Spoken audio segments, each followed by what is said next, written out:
What is going on, guys? Welcome back to another video and welcome to my review of Darksiders Genesis. I'm going to be talking about this game from the perspective of someone who's just earned the Platinum Trophy. Now, I want to just say before I start with the review, before I get to the nitty gritty, that I love Darksiders as a franchise. I really enjoyed the biblical world they've created, and I've enjoyed the action ever since I first played it. However, I did have quite a mixed experience playing Darksiders Genesis. I think they try to capture the magic of the trilogy before it. I don't quite think it's worked. I think they've missed opportunities and just massively under-delivered with most of the game. So let's just get on with the review. So Darksiders Genesis, maybe by the name you may have already realised that it's actually a prequel to Darksiders 1, 2 and 3. It starts pretty much straight after the Four Horsemen have wiped out the Nephilim, which are actually their own species or their own race of people, and the Charred Council assigns them to investigate Lucifer, or more specifically they request that War and Strife goes to investigate Lucifer, because obviously being the name Lucifer, he's up to no good in the demon world, and that's kind of where the story puts you in, and that's kind of all there really is to it. Like, Darksiders has a knack for setting the scene and then sort of delivering the final punches at the end of this game, at the end of the story, and then you kind of don't really know what's going on in between, or it doesn't tell you much. This definitely suffers from that as well, but probably more dumbed down than any of the other three games. I think for me the story firstly shows how under budgeted this game was compared to the three games that came before it.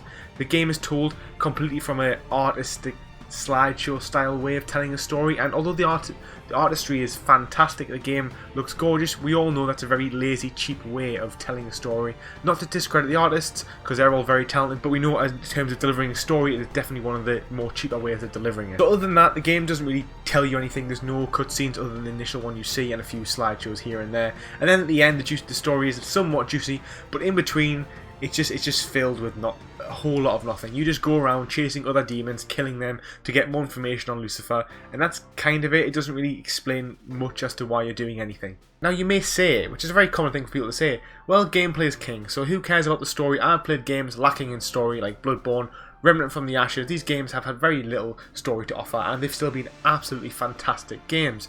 So as long as the gameplay is good, then that doesn't matter. That's my next gripe with Darksiders Genesis. Let's move on to the gameplay. So with it being an over-the-top hack and slash game, it's really hard not to compare it to other games of its type. What they've tried to do is they've tried to take the Darksiders formula and then just add it in an over-the-top situation. Has it worked? Some of the combat's been taken over, but it's been a very dumbed-down version of Darksiders 1, I would have said. So when playing this, I couldn't help but compare it to the likes of Diablo and Hades, both games I've played this year and really enjoyed. And Diablo has about 8 to 9 playable characters, each character having between 10 and 15 abilities. So there's like 150 abilities almost. Darksiders has you with 2 characters with 3 abilities each. Come again?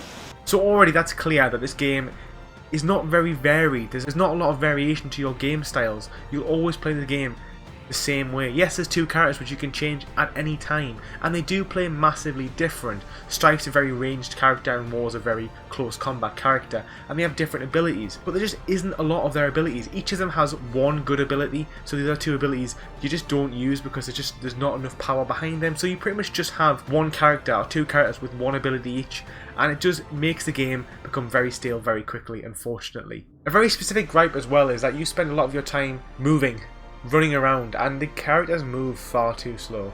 There's a dash button, but again, a dash button is barely any faster than running, and an over-the-top game where you can see the characters are very small, you need to be moving somewhat fast, otherwise the game just feels slow, and I think that is a problem when you're moving from encounter to encounter. The game feels pretty slow, and then when you get to the combat situations, they're okay, they become stale quite quickly. Strife does have like 8 different types of ammo, which do add a bit of variety, but once again, of all the ammo, only 2 or 3 of them are actually any good. The rest of them are pretty underwhelming, and again, so you just feel yourself falling back on the same several types of ammo, the same one ability.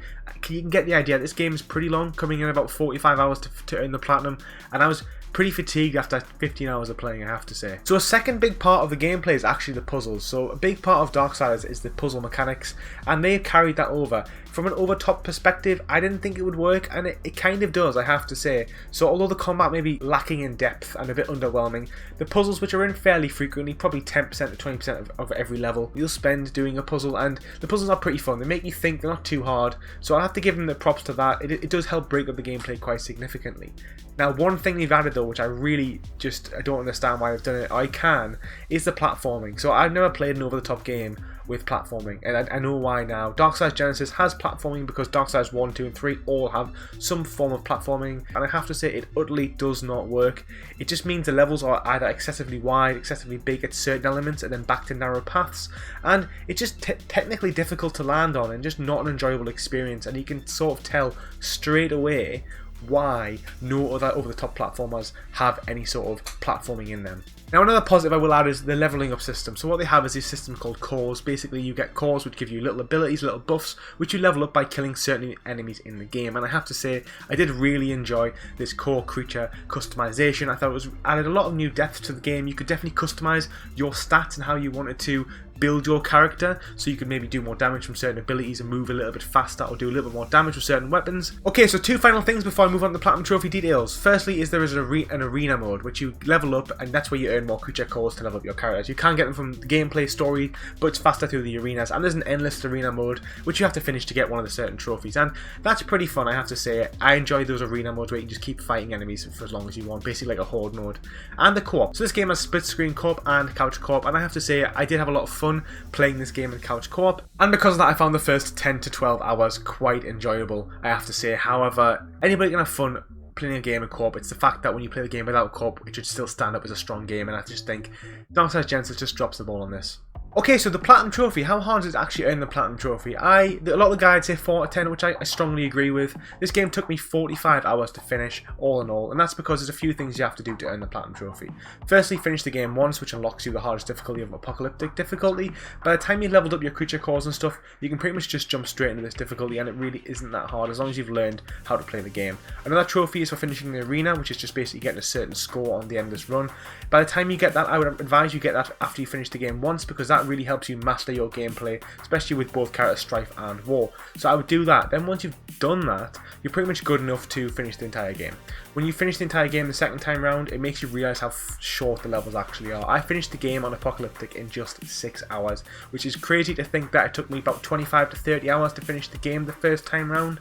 And that again just is testament to how frustrating the platforming is. And also I haven't mentioned the fact that the maps are really confusing. The maps have more than one level, and they can be really hard to navigate the first time round, which can be quite frustrating again. Next, you have to collect a certain amount of board coins to buy all the upgrades, and then finally unlock all the trickster doors, which you do that by finding the trickster keys.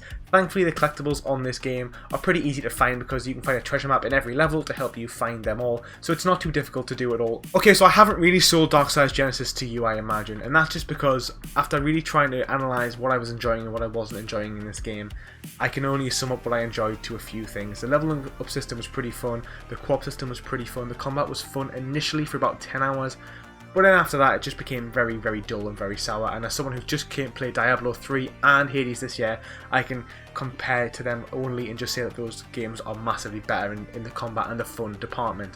And I didn't enjoy the platforming, the combat, the story, all felt really underwhelming, especially for a Darksiders game, which I really loved Darksiders games that I have played. So on that, I'm only going to give this game sadly a 5 out of 10.